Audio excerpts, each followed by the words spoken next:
So if you look at Korea, so let me just say, sometimes people call Korea the peninsula. Please try to avoid to call Korea the peninsula. You know, it is called officially the Republic of Korea. It's an independent nation, and it is divided in the parallel with North Korea, which is very, very threatening to the south. It's only, I think, 25 miles or something from the Seoul capital to the DMZ zone. You know, I've been to the DMZ zone, and it's a kind of rolling hills like this. It's very dangerous, and there's many American soldiers who are right along there protecting and patrolling the area. You can now go to the border parallel, and they have a part you can walk in to North Korea. It's kind of like with your binoculars and camera and see. It's sort of like a walkway going into North Korea. Sometimes they open it for you to go there, and you bring a picnic, and you can have picnic and then come back. You know. Or you can come in through China to get to Korea. You have to go in through China. Yeah. So you usually take the train from Beijing. I've never been to North Korea, but this is what I was told for. South Koreans cannot go to North Korea unless they get extremely special permission. It's very difficult for them, you know. So many of them still has relatives when that was separated, just like when it was East and West Berlin. In Ireland, when Ireland was divided, people could cross the border either way if they wanted. There was no, even though the military, there was two militaries, one on one side and the other side, and you had to go through double customs to get back and forth in that way. So this word Han, these are sort of terms that are used. It's kind of interesting if you have clients who are Korean and they're immigrants, to give you kind of an idea of what they grew up with. This is sort of like, you know, the collective emotion. It is like, it reminds me of this Irish word called Ceili. And Ceili, this word is called Ceili. It is a dance, but it also means community. It is this interaction that goes on. We have meaning like we have a Ceili, meaning that everybody gets together. There is a Ceili dance, there's Ceili music, there's Ceili songs, there's all of that kind of thing. You know, and you see this in the farming community where people are bartering, sharing back and forth. It's called Ceili, like the word. And that would be very similar to Han. Han is this J-E-O-N-G. This is sort of like emotional bond, sort of with how trust and connections that is made between you and the neighbor, or you and business, or how the trust is that between the family, let's say, that they had with the person. When a person dies that they have this very strong trust with, it's a mother or a father, they will show sometimes in public that it's almost like they will deliberately cry more to show their love to the death of their mother, to the death of their father. That will be there. And they will sometimes hire people to cry more, to show their love. You know. So in Korea, it's similar in many cultures, but they want you to see them that their mother and father who died were very good people, and they love them very much, and they will miss them a lot. You know, that way.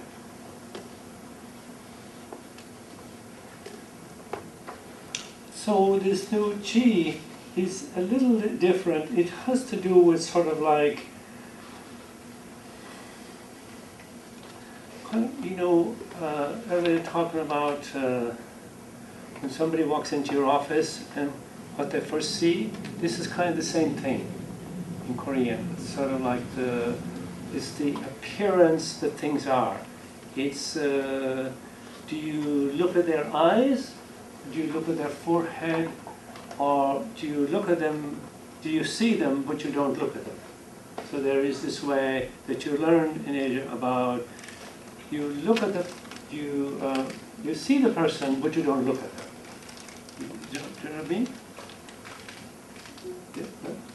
So only people who are allowed to make eye contact are mother, father, children, uncle, aunts, and cousins. Then some special friends. But when you are coming in as a client, or you're invited to a wedding, that would be a very big thing. You asked to be a part of the ceremony of somebody died. That would be also very big. So, or if they have, they're converted to Protestant or Roman Catholic, and they want you to be a part of the, what do they call that when the birth, they're christened or given a name? Yeah. So to be invited to that. This is really big. They're your client, and they want you. You know, I mean, I go to these things, but I'm always very respectful, sort of like in the background. And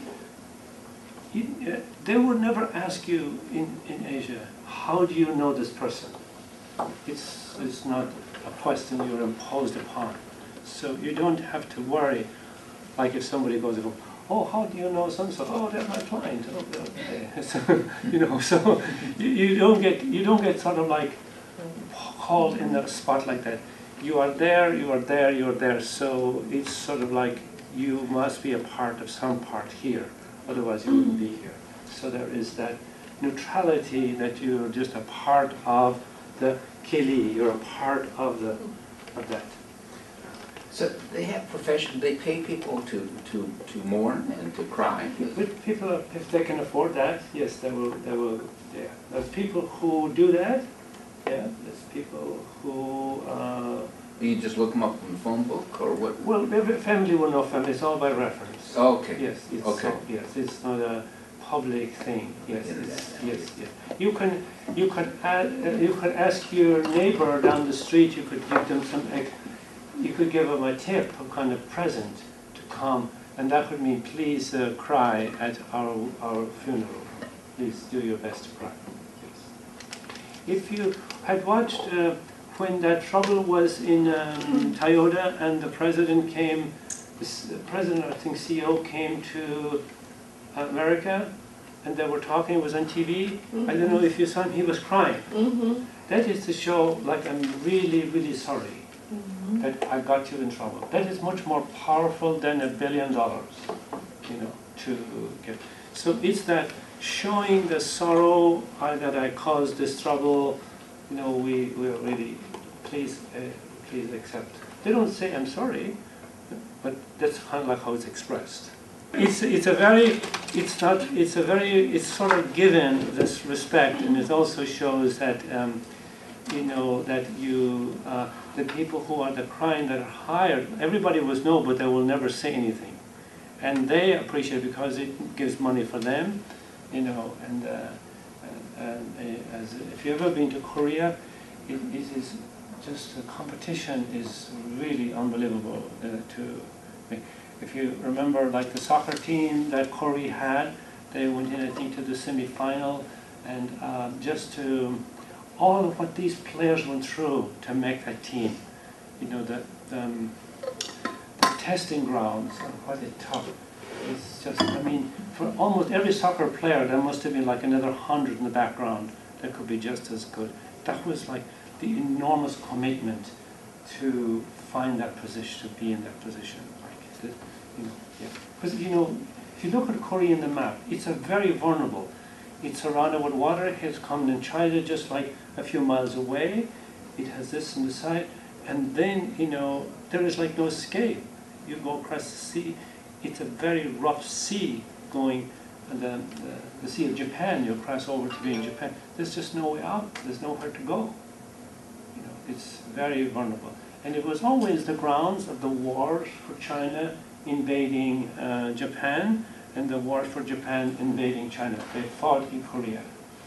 And, you know, it has this enormous history of the way women were used, called comfort women, you know.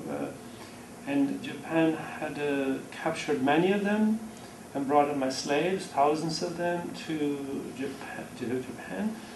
So that country has been really had some very rough times.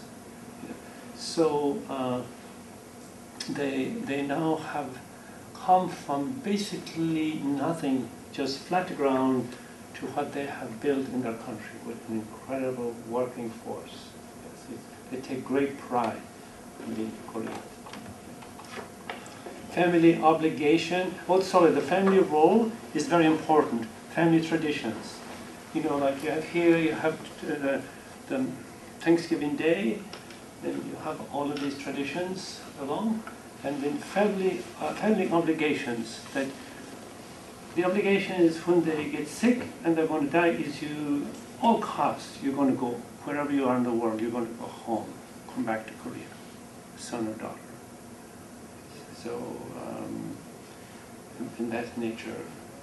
So, that's changing a little bit, but this is where sometimes I would meet family from Korea because of their visa.